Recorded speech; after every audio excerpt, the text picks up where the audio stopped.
Summer of 2022. Man, what an interesting summer it was with this car.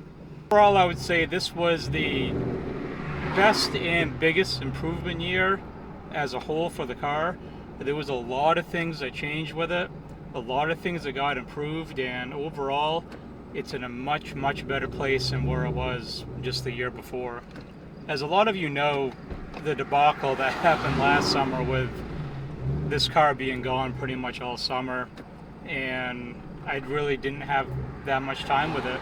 Didn't have a lot of time by the time I got it back to really enjoy it with the VMP Gen 3R on it. I had it very little before I had to put it up for the winter. So my entire goal for this year was to have the car all summer long and enjoy it from spring until the fall when I put it up for the winter. And basically that's what did happen. I did have some downtime. I did go back to the shop for a few minor things to take care of on it, but overall it was a really good year.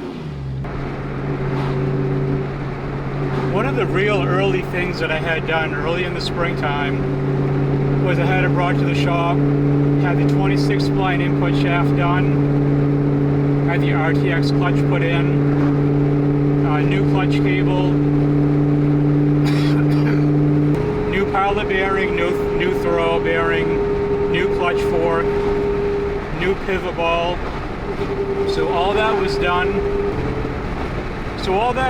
The main reason of that, of course, was that I was still on the stock clutch, and being that this car makes quite a lot more power than it did stock, the stock clutch was holding on, but it wasn't going to last long term. So that's why the RTX went in and I upgraded to the 26 spline input shaft at the same time, just for the peace of mind factor. I wasn't gone to the shop for all that long to get that done. There were a few hang-ups. It was beyond my control and beyond the shop's control. It was just waiting for parts to get sent and the right parts and all that stuff, and the typical stuff that usually happens when you're trying to get things done in a certain amount of time. One of the big highlights for the car this year was I went on the Coastal Mustang Cruise. If you haven't checked that video out yet, I'll link it up above. That was a lot of fun. I'm definitely going back for next summer. It's a bucket list item to do with the car every year. Tons and tons of Mustangs. A lot of great people to hang out with for the day. Did a little bit of drag racing. It was just really, really fun overall. That event was something that I wanted to do last summer when the car was down all summer long, with all the problems that I had with getting the VMP Gen 3R and that whole story.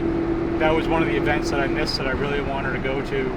So I'm really glad that I got to go this year, and I'm really looking forward to going again next year as well. I hit quite a few car shows. A lot of them were it was good just to hang out with other car people.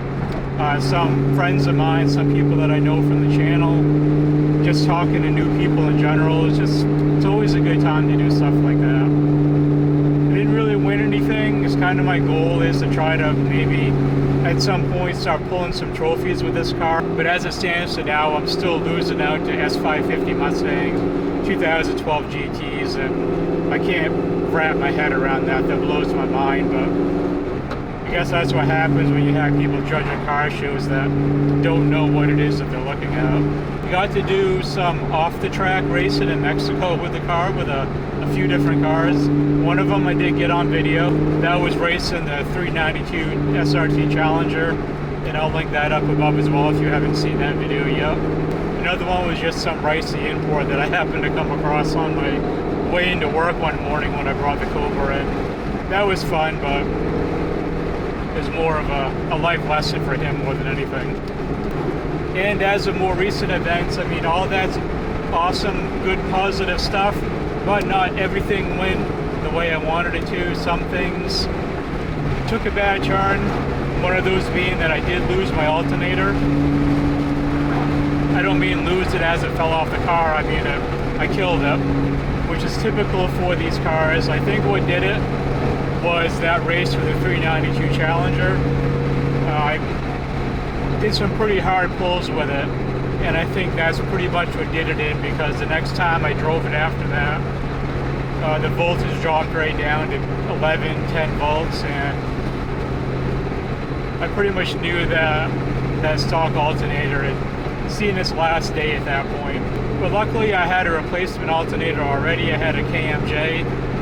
I just needed to buy the right size pulley for it and get it put on, which I did.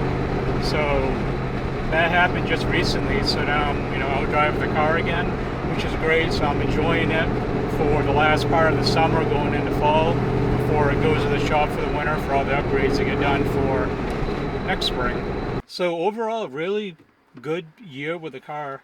It was, like I said, gone for a little bit, getting some work done. It did go back to the shop again for like another 2 weeks during the summer. That was to go back to get the clutch adjusted, to work out some other issues with the car, one of them being the stick and throttle body. These oval throttle bodies are known for sticking quite a bit. That's been resolved. Actually, I think I'll do a video on that, about what was done to actually fix that damn thing. But other than that, and the alternator going out, I pretty much had it all summer. I mean, we're at the end of, getting towards the end of September right now, so I have what's left of September, and going into October for that month. I plan on bringing it to the shop in very late October, if not early November, and that will pretty much be it. I mean, unless something goes wrong in the next couple weeks, I'll have a whole full year with the car, finally, after finally having it since 2020.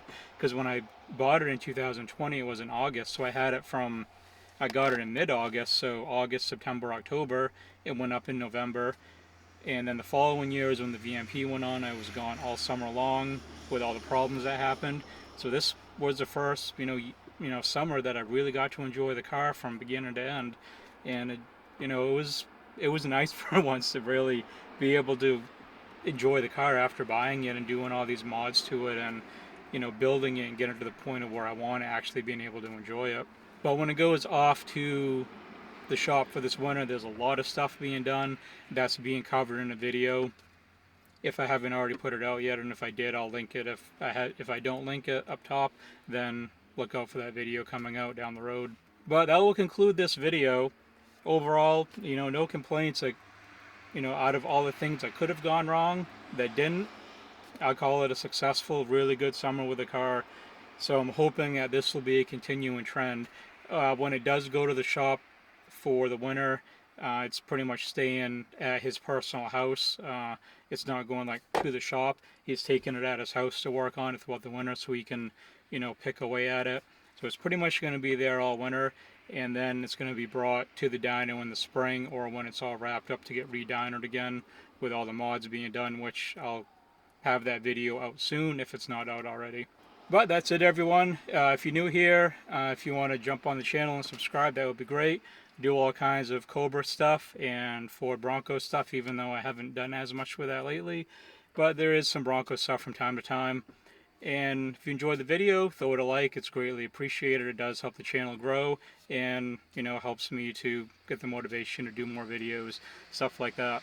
But besides all that, thanks for watching.